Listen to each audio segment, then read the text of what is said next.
Hello friends, good evening, नमस्कार। आप सभी मेरे प्यारे बच्चों का रोजगार विद पूनम चैनल पे स्वागत है। देखो बच्चों, कल हमने एक बहुत इंपॉर्टेंट हरियाणा जीके का टॉपिक किया था, हरियाणा में विद्युत परियोजनाएं। ठीक है, वो हमारा टॉपिक रहता था। हम बहुत सारे हरियाणा जीके के टॉपिक पूरे कर चुके हैं, लेकिन कभी कभी मैं पीछे का जैसे देखती हूँ तो मुझे लगता है कि ये टॉपिक इंपॉर्टेंट है और ये मैंने थोड़ा सा डिटेल में कम कराया है, तो वो मैं टॉपिक आप लोगों को करवा रही हूँ। ठीक है, देखो आज फिर मैं आपको हरियाणा में हड़प्पा सभ्यता स्थल कब खुदाई हुई, इसने खुदाई किसने की, तो ये सभी आज हम बातें करेंगे।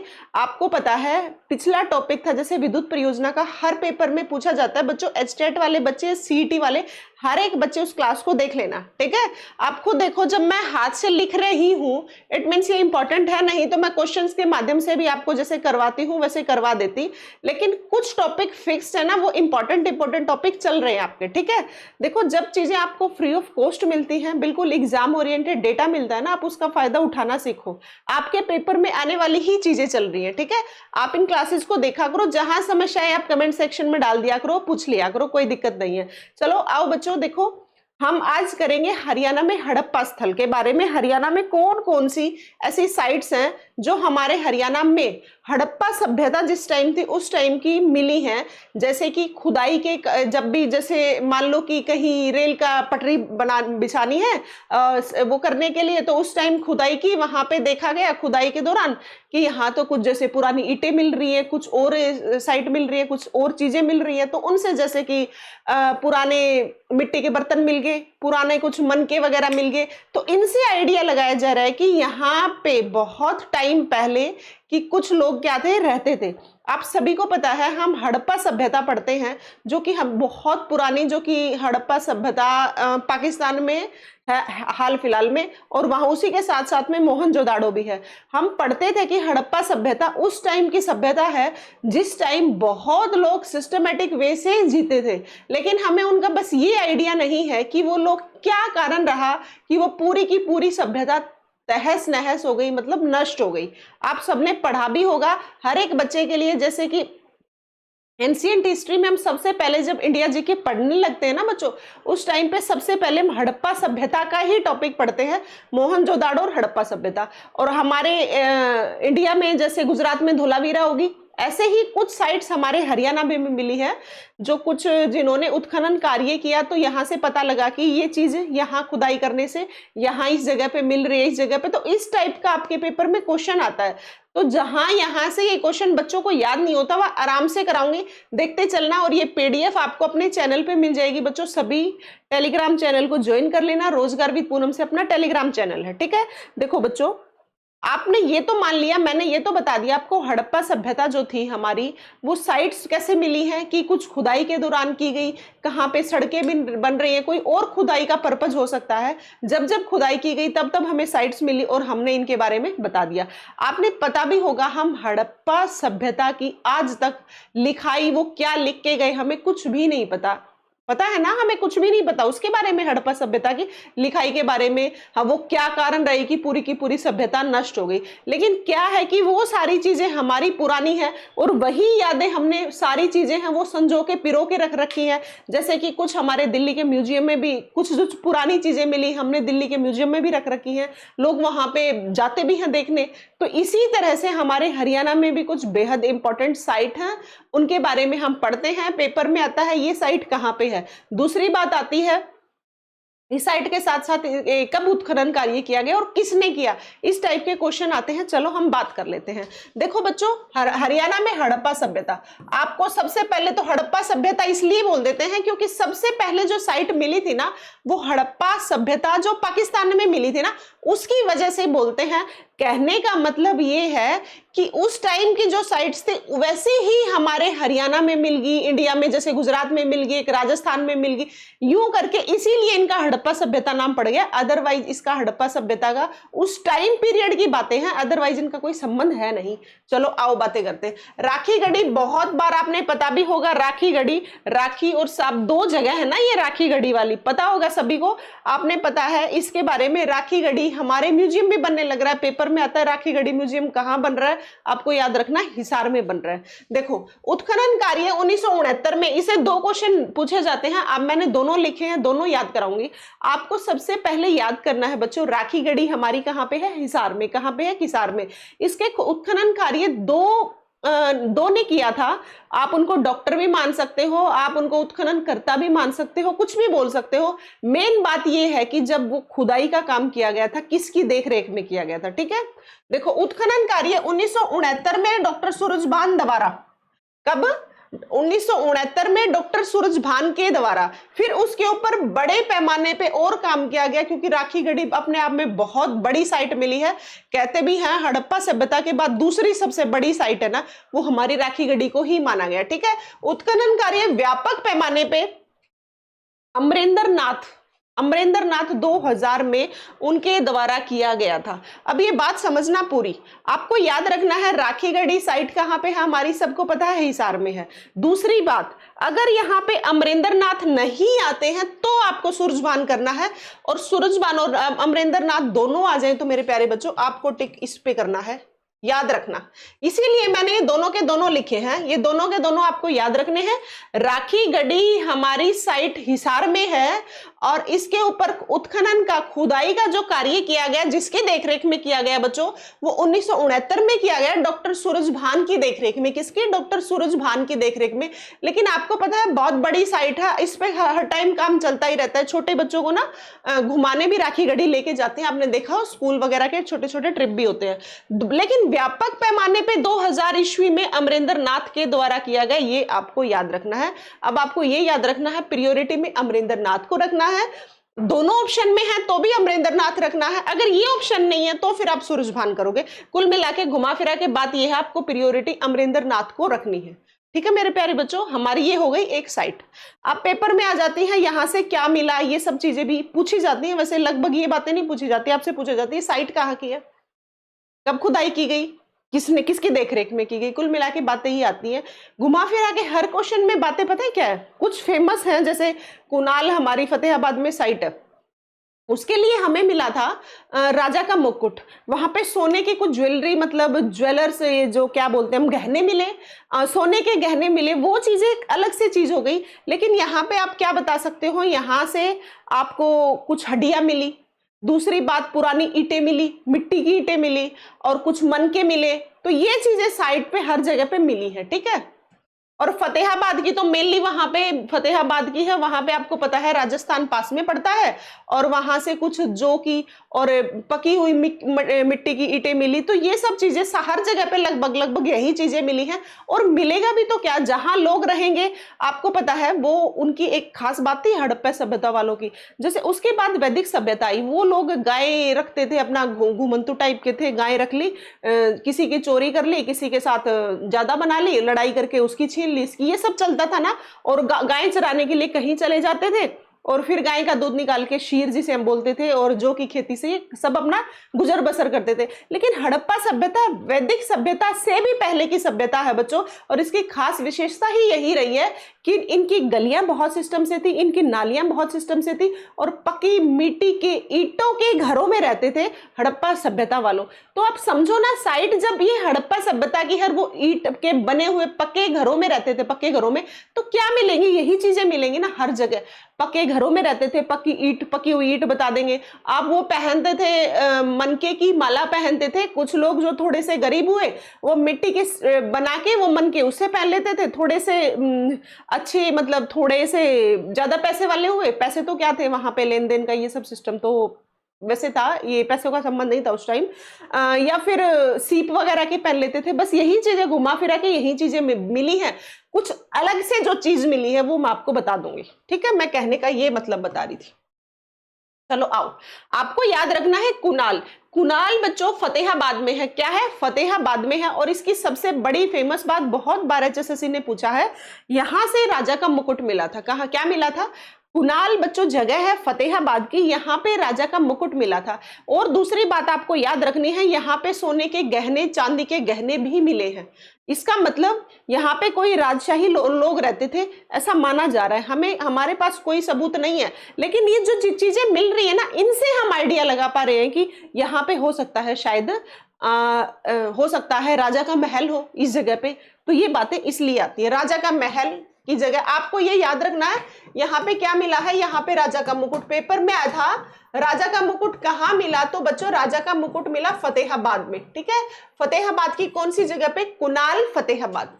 यह सभ्यता अब तक की सबसे पुरानी सभ्यता है, क्योंकि लगभग 5000 से 6000 वर्ष पुराना ये राजा का मुकुट बताया जा रहा है। इसीलिए हम आइडिया लगा पा रहे हैं कि ये हमारी सबसे पुरानी सभ्यता हो सकती है। ठीक है, हो सकती है, यहां पे भी संभावनाएं है, कंफर्म नहीं है। देखो 6000 साल पूर्व, कई जगह 5000 लिखा है, कई जगह 6000 लिखा। आपको याद रखना है कुनाल हमारा फतेहाबाद में है। मिला क्या है, राजा का मुकुट मिला है, ये पेपर में आई हुई बात है। यह सभ्यता अब तक की सबसे पुरानी हो सकती है, संभावनाएं बताई जा रही हैं। 6000 साल पूर्व, कई जगह 5000 साल भी लिखा हुआ, कई जगह 6000 साल भी।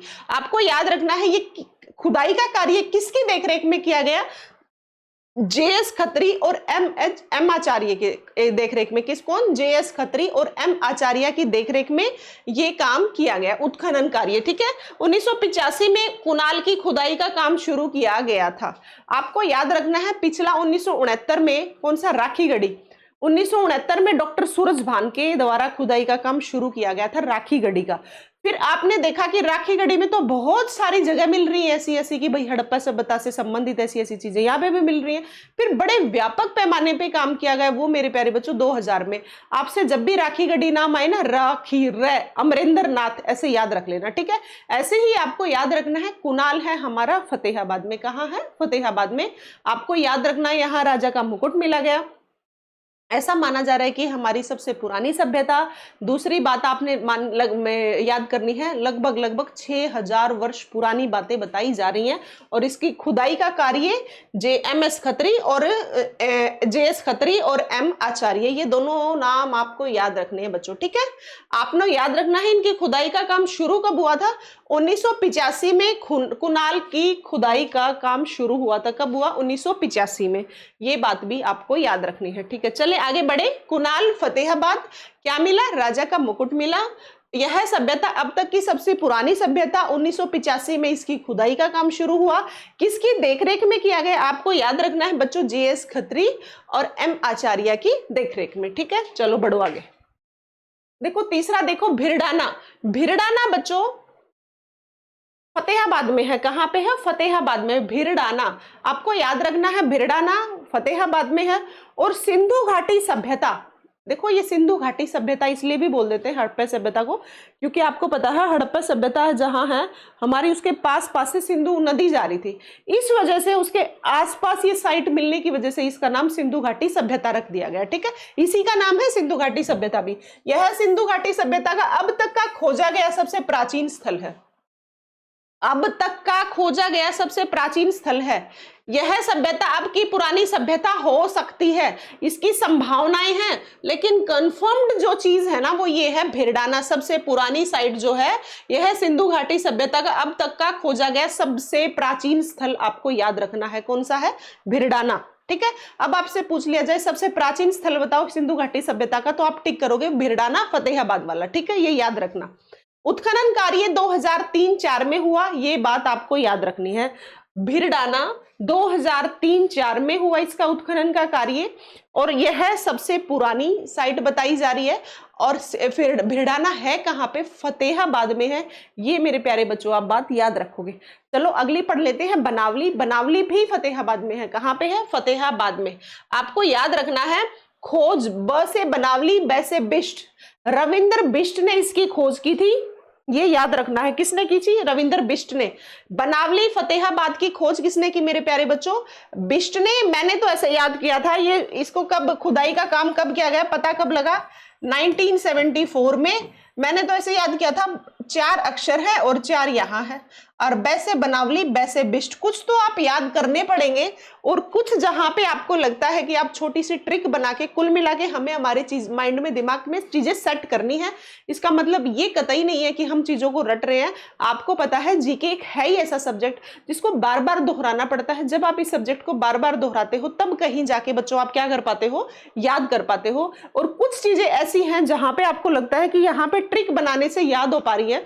जैसे मैंने यहाँ तो कुछ नहीं बताई, यहाँ मैंने ट्रिक बता दी, इसका मतलब मैंने भी ऐसे ही याद किया था, बैसे बनावली बैसे बिष्ट 4 अक्षर 1974, ऐसे तरीका अपनाया था। और आप देख लेना जैसे आपको ठीक लगे। बनावली बच्चों फतेहाबाद में है, खोज रविंदर सिंह बिष्ट ने की थी, कब की थी, 1974 में। ये सभी बच्चों को याद रखनी है, ठीक है, कर लोगे याद। और भिरडाना कहां पे है, सिंधु घाटी सभ्यता का अब तक का खोजा गया सबसे प्राचीन स्थल भी फतेहाबाद में है, और बनावली भी फतेहाबाद में, और कुनाल भी फतेहाबाद में है। कुनाल की विशेष बात क्या बताई थी बच्चों मैंने, वहां मिला राजा का मुकुट, क्या मिला, राजा का मुकुट, और बहुत पुरानी वो भी बताई जा रही है। और 1985 में उसका उत्खनन कार्य शुरू हुआ था, ठीक है। चलो आगे आओ, भगवानपुरा, ये ना यहाँ पे एक भगवानपुरा, ये बच्चों कुरुक्षेत्र में है। कहाँ पे है, कुरुक्षेत्र में। यहीं पे ही एक करण का टीला भी है, क्या है, करण का टीला। पेपर में पूछा जाता है करण का टीला कहाँ है, ये भी आपको याद रखना है बच्चों, कुरुक्षेत्र में है। कहाँ पे है, कुरुक्षेत्र में। इसका उत्खनन कार्य 1975-76 में किया गया था। कब किया गया था, 1975-76 में किया गया था। जेपी जोशी ने किया था बच्चों, किसने किया था, जेपी जोशी ने। आपको याद रखना है भगवानपुरा कहाँ पे है, बहुत बार पेपर में आई है। यहां से मोहरे मिली थी, क्या मिली थी, मोहरे मिली थी, याद रखना है। भगवानपुरा कहाँ पे है बच्चों, कुरुक्षेत्र में है, ये बात हर बच्चे को याद होनी चाहिए। और करण का टीला भी कुरुक्षेत्र में है। उत्खनन कार्य 1975-76 में जेपी जोशी की देखरेख में किया गया था। भगवानपुरा कुरुक्षेत्र में है, 1975-76 में खुदाई का कार्य किया, और किसकी देखरेख में किया गया, जेपी जोशी की देखरेख में किया गया। और यहाँ पे मिली क्या थी, यहाँ पे मिली थी मोहरे, क्या मिली थी, मोहरे। ये आपको याद रखना है, ठीक है बच्चों। चलो आगे आओ, मिथाथल, हाँ ये इंपॉर्टेंट है। मिथाथल है बच्चों भिवानी में, भिवानी की एक जगह है मिथाथल। यहाँ पे भी बताया जा रहा है कि यहाँ ये भी हड़प्पा सभ्यता की साइट है। यहाँ पे भी कुछ चीजें मिली थी। मिला क्या था, वही मिट्टी की बनी हुई मोहरें मिली, और मिट्टी की ईंटें, पकी हुई मिट्टी की ईंट मिली। तो ये सब यहीं पे भी यही मिली थी। आपको याद रखना है मिथाथल वाला भी, इसकी खुदाई का कार्य काम किया गया था 1968 से 73 तक। देखो बच्चों ये सब मैं आपको ये डेटा 1968 से 73 बता दिया। इसका मतलब ये तो बिल्कुल नहीं है ना कि आपने एक दिन खोदा और आपने देख लिया और आपने छपवा दिया, नहीं बच्चों, इन पे सालों साल काम चलते रहते हैं। और सारी चीजें काम चलने के बाद देखी जाती हैं कि हाँ ये चीजें कहाँ से कैसे मिल रही हैं, तब कहीं जाके, और वो पूरे जितने साल कार्य किया गया वो सब इसलिए लिखा जाता है फिर, ठीक है। आपको याद रखना है मिथाथल है भिवानी में। कहां पे है बच्चों, भिवानी में। उत्खनन कार्य कब किया गया, 1968 से 73 में किया गया।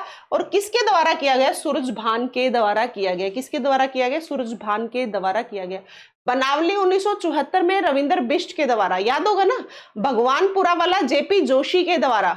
और मिथाथल भिवानी से जहां पे भी साइट है ना, लगभग भिवानी से जितना काम किया गया वो डॉक्टर सूरजभान की देखरेख में किया गया। ये बात भी आप याद रख लेना, ठीक है। उत्खनन कार्य 1968-73 में सूरजभान द्वारा, ठीक है बच्चों, कर लोगे याद। चलो अगला, फरमाना खास। ये मेरे प्यारे बच्चों फरमाना खास, इसी का नाम दक्षखेड़ा भी है। ये हमारा रोहतक में है। फरमाना खास एक गांव है। फरमाना खास कहाँ का है, रोहतक का। ये आपको याद रखना है। दूसरी सबसे बड़ी साइट बता रही है, राखीगढ़ी के बाद दूसरा सबसे बड़ा पूरा स्थल। सबसे बड़ा हमने बता दिया राखीगढ़ी का। मैंने आपको बताया 1900 कब शुरू हुआ था, 68-69 में उस पर काम शुरू हुआ। उसके बाद 2000 में अमरेंद्र नाथ के द्वारा व्यापक रूप से काम किया गया। उसको तो छोड़ो, अब तक राखीगढ़ी में काम चलता ही रहता है। आप जब कभी जाके देखोगे राखीगढ़ी में बच्चों ये काम चलते रहते हैं, ठीक है। वहां पे म्यूजियम बन रहा है, बहुत कुछ बन रहा है राखीगढ़ी से, राखीगढ़ी में सभ्यता से संबंधित, ठीक है। चलो आओ फिर देखो, आपको याद रखना है दक्षखेड़ा फरमाना खास की पहचान क्या है। ये पेपर में आया हुआ क्वेश्चन है। फरमाना खास के राखीगढ़ी के बाद दूसरा सबसे बड़ा पूरा स्थल हमारे कहाँ है, ये बच्चों आपको याद रखना है। ये कहाँ है, फरमाना खास रोहतक में। राखीगढ़ी सबसे बड़ा, और दूसरे नंबर का कौन सा है बच्चों, फरमाना खास दक्षखेड़ा। वैसे तो वास्तविकता तो सबसे बड़ा धोलावीरा गुजरात वाली है, लेकिन हम पढ़ हरियाणा के लिए रहे हैं तो हमें सिर्फ हरियाणा वाली बातों को ही मद्देनजर रखते हुए ये चीजें देख पा रहे हैं। ठीक है, याद रखोगे ना, फरमाना खास दक्षखेड़ा, मेरे प्यारे बच्चों याद रखोगे, ये रोहतक में है। राखी गढ़ी के बाद दूसरा सबसे बड़ा पूरा स्थल है, राखी गढ़ी के बाद दूसरा सबसे दूसरा सबसे बड़ा पूरा स्थल है कौन सा, फरमाना खास दक्षखेड़ा। हाँ, एक और बात बच्चों, संडे को आपकी साइकोलॉजी की क्लास लेके आ रही हूँ, काफी बड़ी क्लास। जब तक मेरी हिम्मत बनेगी मैं तब तक आपको साइकोलॉजी संडे को रिवाइज कराऊंगी। ठीक है, आज है फ्राइडे और परसों आपकी क्लास आ रही है काफी बड़ी, लगभग आपकी पूरी ही साइकोलॉजी कवर करा दूंगी परसों की क्लास में। एक बच्चा बोल रहा था क्रिएटिविटी का टॉपिक नहीं करवाया साइकोलॉजी में। वैसे जहां तक मुझे याद है ना, मैंने क्रिएटिविटी का टॉपिक करवा रखा आप लोगों को, आपने शायद सारी क्लासेस नहीं देखी, लेकिन कोई बात नहीं। जिसको लग रहा है कि क्रिएटिविटी का टॉपिक नहीं हुआ, तो बच्चों मैं परसों जो क्लास लेके आऊंगी ना, मुझे लगेगा कि जो टॉपिक मैंने पूरे नहीं कराए हैं, मैं उस क्लास में सारी की सारी आपकी साइकोलॉजी संडे को दोहराऊंगी। ठीक है, आपको पूरी रिवाइज हो जाएगी, चिंता ना करो। काफी बड़ी क्लास आएगी, जब तक मेरी हिम्मत रहेगी मैं आपको साइकोलॉजी की क्लास परसों करवाऊंगी। ठीक है, पूरा पढ़ाऊंगी, कर लोगे ना ये। फरमाना खास राखी गढ़ी के बाद दूसरा सबसे बड़ा पूरा स्थल। अब याद रखना है गिरावड़, ये है बच्चों, गिरावड़ की जगह खरावड़ भी आ सकता है। ये कई बार बदल देते हैं, जैसे कुछ भी बोल देती है, जैसे तराइन के युद्ध को तरावड़ी भी बोल देती है, तरोरी भी लिख देती है कई बार, ऐसे ही ये भी है। गिरावड़ रोहतक में है बच्चों, इसी का नाम खरावड़ भी है, दोनों याद रखना। खोज है 2006 में विवेक डांगी के द्वारा, ये MDU में है, विवेक डांगी महर्षि दयानंद MDU यूनिवर्सिटी में है।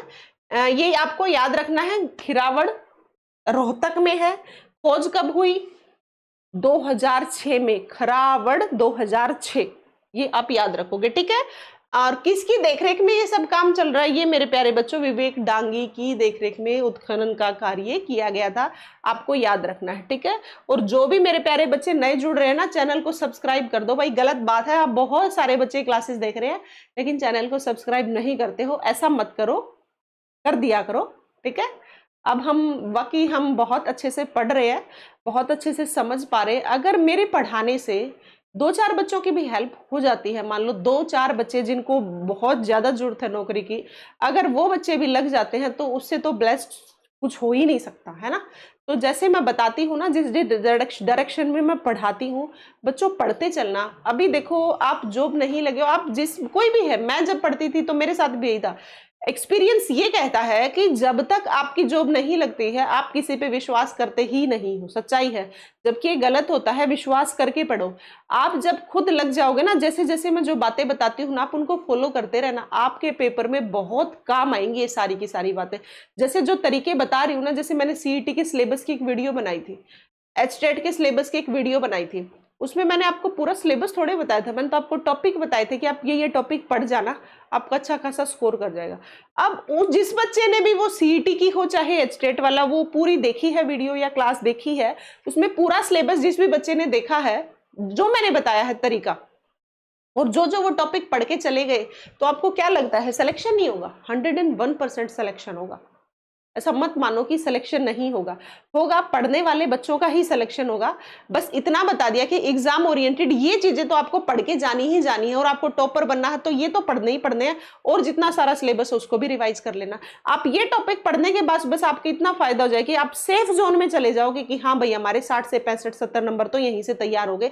अब बात आती है 10 नंबर की, और 10 नंबर बच्चों आपकी एक सालों की मेहनत में जाके कहीं 2-2 साल 3-3 साल लग जाते हैं उस मेहनत में। तो ठीक है, आपको जरूरी नहीं है 2-3 साल आप आगे पढ़ोगे तभी कहीं जाके, नहीं, आप चीजों को 1 साल में डिटेल में कर लोगे तो भी हो जाएगा। ठीक है, आपकी पढ़ाई में कभी भी, आपकी सफलता में कभी भी उम्र मैटर नहीं करती। आप अमीर हो गरीब हो कुछ भी मैटर नहीं करता, मैटर करता है सिर्फ और सिर्फ कि आपके अंदर जज्बा कितना है किसी काम को करने का।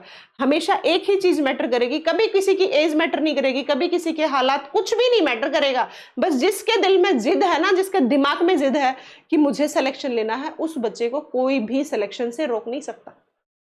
तो पढ़ते रहो, ईमानदारी से पढ़ते रहो, और जो मैं बातें बताती हूँ ना उनको जरूर फॉलो कर लेना, आपके काम आएंगी। देखो ये खुला मंच है, यूट्यूब एक खुला मंच ही तो है, आप कुछ भी मैसेज कमेंट्स कर देते हो नीचे, आपका कौन क्या बिगाड़ लेगा? कुछ भी, कोई कुछ नहीं बिगाड़ सकता आपका। लेकिन आपको कोशिश ये करनी है, आप किसी भी जिस भी टीचर से पढ़ते हो सबसे पहले तो रिस्पेक्ट करनी सीखो। दूसरी बात, जिन पे पढ़ते हो विश्वास करके वैसे वैसे पढ़ते चलो, वो वही रास्ता दिखाएंगे जो उन्होंने खुद ने अपनाया था, है ना। तो मैं वही बातें बता पा रही हूँ आप लोगों को जो हर्डल्स आती हैं, हर एक स्टूडेंट्स के आती हैं, ये चीजें उनसे आप ओवरकम करके कैसे आगे बढ़ सकते हो, और ये तरीके जरूर देखते रहा करो, आपके काम की हैं, जरूर आपकी सफलता में हेल्प करेंगी। चलो आओ बच्चों, अगला है मदीना। मदीना आपको पता है, मोखरा मदीना। मदीना कहाँ की जगह है बच्चों? रोहतक की है। कहाँ की है? रोहतक की है। उत्खनन कार्य इनका 2007-8 में, आपको पता है 2004 से लेके 14 तक हमारे पीएम रहे थे डॉक्टर मनमोहन सिंह जी, उनकी देखरेख में ही मदीना की उत्खनन कार्य हुआ था। यहाँ पे कोई स्पेसिफिक एक ही उनका नाम नहीं है, यहाँ पीएम का नाम है, आपको याद रखना है। ये है डॉक्टर मनमोहन, किनकी देखरेख में सब काम किया गया था? इनकी देखरेख में। मदीना कहाँ है? रोहतक में। सभी को पता है, लगभग बच्चों को पता है, आसपास के उनको तो पता ही है, जो है मान लो अंबाला पंचकुला के, उनको ना याद हो तो आप याद कर लेना बच्चों, मदीना रोहतक में है। उत्खनन कार्य 2007-8 में हुआ था, ये हर बच्चे को याद रखना है, ठीक है। हाँ, अब पेपर में आया था बालू। बालू कहाँ की जगह है? आप याद रखना, बालू है तो कैथल की, थल पे ही बालू मिलती है, बालू मिट्टी, ऐसे याद करना। बालू कहाँ से मिलती है? थल पे ही मिलती है, कैथल। तो याद रखना, बालू कहाँ की जगह है बच्चों? कैथल की। हमने बालू मिट्टी को रिलेट किया है थल पे, इस तरीके से याद किया। और यहां से ही शायद लहसुन की कुछ बूटियां भी मिली हैं, इसकी ये भी पहचान है, और ये पेपर में आया हुआ क्वेश्चन है, ये याद रखना, ठीक है। दोबारा भी पूछा जा सकता है, और HSSC की तो खास बात ही यही है कि वो क्वेश्चन को रिपीट करती है, ठीक है। देखो, उत्खनन कार्य कब हुआ था? 1977 में, ये आपको याद रखना है। बालू वाला भी उत्खनन कार्य डॉक्टर सूरजभान की देखरेख में और जिम जे शेफर की देखरेख में किया गया था, ये आपको याद रखना है। बालू कहाँ पे है? कैथल में। कहाँ पे है? कैथल में। खुदाई कार्य कब किया गया बच्चों? 1977 में। कब किया गया? 1977 में। किसकी देखरेख में किया गया? डॉक्टर सूरजभान थे और जिम जे शेफर थे, ये आपको याद रखना है, ठीक है।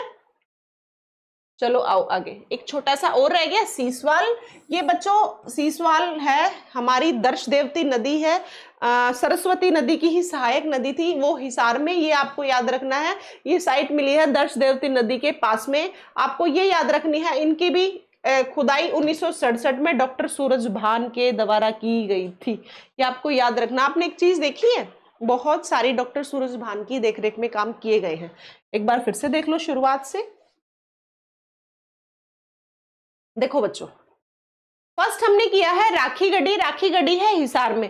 ये चेतांग या दर्श देवती सरस्वती नदी की ही सहायक नदी है, चेतांग या जिसे हम दर्श देवती नदी बोलते हैं। ये बच्चों कहाँ की है? ये जो राखी गढ़ी है, यहाँ पे कौन सी नदी? चेतांग भी, और उसी का नाम दर्श देवती है, ये याद रखना इसके पास में। और ये सरस्वती नदी की सहायक नदी है, कौन सी? चेतांग या दर्श देवती। आपको याद रखना है राखी गढ़ी है बच्चों हिसार में। कहाँ पे है? हिसार में।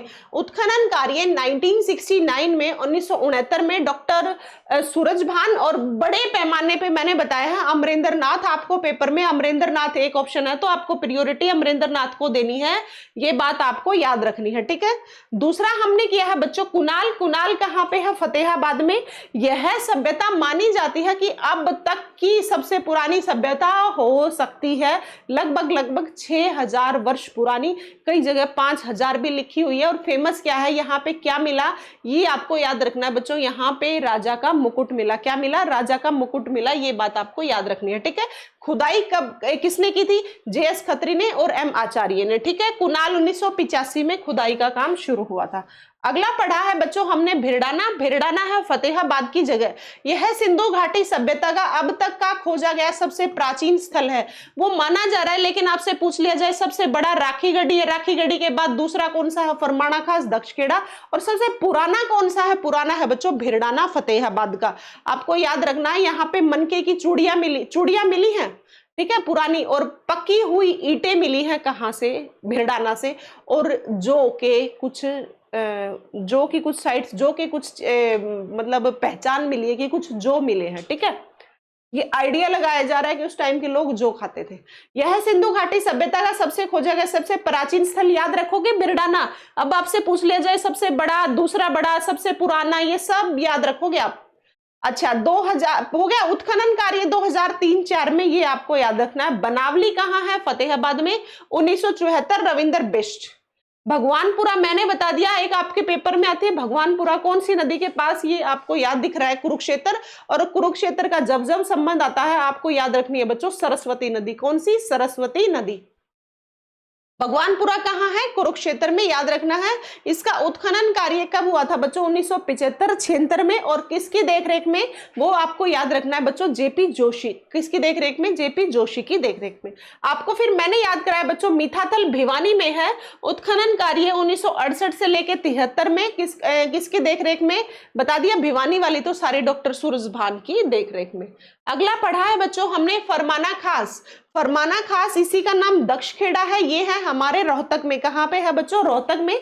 राखीगढ़ी के बाद दूसरा सबसे पुराना सबसे बड़ा पूरा स्थल, सबसे बड़ा तो पहला तो है राखीगढ़ी और दूसरा है कौन सा? फरमाना खास। फिर मैंने आपको याद कराया बच्चों खिरावड़, उसी का नाम खरावड़ भी है, और ये भी हमारा कहाँ का है? रोहतक में, जो कि 2006 में खुदाई का काम शुरू किया गया। किसकी देखरेख में? विवेक डांगी की देखरेख में। ये आपको याद रखना है, ठीक है। अगला बच्चों हमने पढ़ा मदीना। मदीना कहाँ पे है? रोहतक में।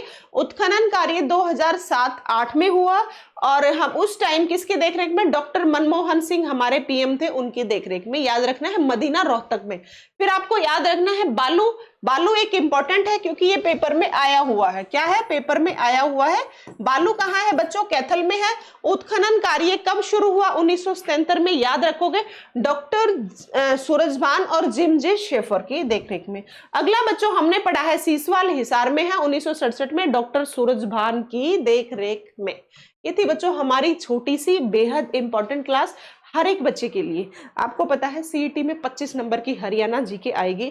जब जब मैं छोटी छोटी क्लास लेके आऊँ, कभी कभी मैं बड़ी क्लास पे लेके आती हूँ, आप इनको देखते रहा करो, बेहद इंपॉर्टेंट है। कब आपका सिलेबस हो गया आपको पता ही नहीं चलेगा। ईमानदारी से ऐसे पढ़ते रहोगे लगातार, जो आपको दिशाएं बताई जा रही है जो डायरेक्शन में कि बच्चों आप इस सब्जेक्ट को इतना टाइम दे देना, इसको ऐसे पढ़ लेना, आप जरूर सफल हो जाओगे, बस शर्त कि आप उन चीजों को फॉलो कर पा रहे हो या नहीं, ठीक है। अगर आप इनको फॉलो कर रहे हो तो जरूर सफल हो जाओगे। बच्चों आप अपने रास्ते को ही भटका रहे हो तब तो फिर उसका कोई सॉल्यूशन है ही नहीं, ठीक है। तो जो भी नए मेरे प्यारे बच्चे जुड़ रहे हैं उनको क्लासेस पसंद आ रही है, आप लाइक कर सकते हो और चैनल को सब्सक्राइब जरूर करोगे आप लोग, ठीक है। और जो नए बच्चे जुड़ रहे हैं और जो भी आपकी दिक्कत आती है बच्चों कमेंट सेक्शन में डाल देना, मैं जरूर देख लेती हूँ जो भी आपके डाउट होते हैं, ठीक है। और आपको ये पीडीएफ है बच्चों टेलीग्राम चैनल पे मिल जाएगी, आप देख लेना, एक बार सारा रिवाइज कर लेना। और बच्चों परसों है ना आपकी साइकोलॉजी की क्लास आएगी, बड़ी क्लास। उस क्लास को जो भी एस्टेट वाले बच्चे हैं, आरटेट वाले हैं, सीटेट वाले हैं, आपको पता है DSSB के लिए भी अब साइकोलॉजी आएगी, हर एक बच्चे के लिए बेहद इंपॉर्टेंट परसों क्लास रहेगी, काफी बड़ी क्लास रहेगी। एक ही क्लास में कोशिश रहेगी मैं आपको पूरी साइकोलॉजी रिवाइज करा दूं। कल आपकी कोई क्लास नहीं होगी, आज है फ्राइडे, ये क्लास देखने के बाद मैं कल आपको परसों के लिए पूरा कंटेंट कल तैयार करूंगी बैठ के, और परसों आपको अच्छी एक बड़ी बिल्कुल बेहद इंपॉर्टेंट क्लास आप लोगों को प्रोवाइड करवाऊंगी परसों संडे के दिन, ठीक है। चलो बच्चों ठीक है, पढ़ते रहो, जरूर सफल हो जाओगे, पॉजिटिव रह के पढ़ो।